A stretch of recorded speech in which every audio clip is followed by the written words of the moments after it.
2026ல வந்து எலெக்ஷன் வந்து தமிழ்நாட்டில் வரப்போகுது. ஸோ அந்த நியூஸை பற்றி நீங்கள் எப்படி நினைக்கிறீங்க? அதில் வந்து இப்போ தளபதி வந்து அரசியலுக்கு வராரு.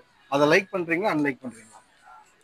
நான் பிகாஸ் தளபதியும் வந்து என்னோட என்னோட சின்ன வயசுல அவர் தான் என்னோட ஐடல் மாதிரி. ஸோ அவர் வந்து இந்த பாலிடிக்ஸ்ல பூர நேரத்துல வந்து ஐ ஃபீல் அவர் வந்து எல்லாமே பொதுமக்களுக்கு வந்து உதவி செய்யணும், அது அந்த எண்ணத்தோடு இருந்தார்.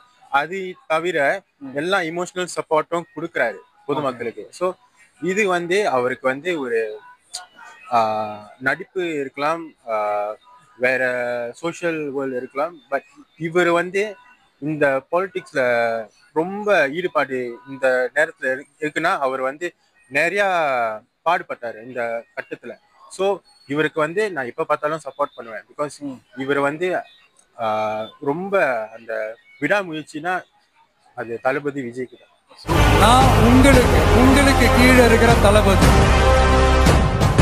நீங்க லைக் பண்றீங்களா, அன்லைக் பண்றீங்களா தளபதியை? கண்டிப்பா ஒரு பெரிய ஒரு அதிர்ச்சியா இருந்துச்சு வரும்போது. பிகாஸ் எந்த ஒரு சயின்ஸ் சொல்ல அவர் வருவார்னு, ஆனா எல்லாமே எதிர்பார்த்தோம் வேற வேற நடிகர்கள் வருவாங்க. ஆனா தளபதி அரசியல கால் எடுத்து வச்சது ஒரு பெரிய சந்தோஷமான விஷயம். அவர் என்ன பண்ண போறாரு, ஏது பண்ண போறாரு நமக்கு தெரியாது. ஆனா பண்ண வேண்டிய நேரத்துல கரெக்டா பண்ணுவாரு நாங்க நினைக்கிறோம். Super super super. Thank you thank you so much. Thank you. நன்றிண்ணா. உங்க பேரு? அலிஷா. ஓகே, நீங்க என்ன கிளாஸ் படிக்கிறீங்க? 4th standard. ஓகே, உங்களுக்கு வந்து எந்த ஹீரோ ரொம்ப பிடிக்கும்? எனக்கு அது பத்தி எதுவுமே தெரியாது. மூவியே பார்க்க மாட்டீங்களா? இப்படி ஒரு குழந்தையா? ஒத்த ரோசா பிள்ளைய ரொம்ப அற்புதமா வளர்த்திருக்கம்மா. ஷாக்கா இருக்கேம்மா. சரி, ஓகே. உங்களுக்கு என்ன பிடிக்கும், ஹாபி என்ன? டாக்டர். அப்புறம் எய்மே? Doctor, singing and dancing. Singing and dancing.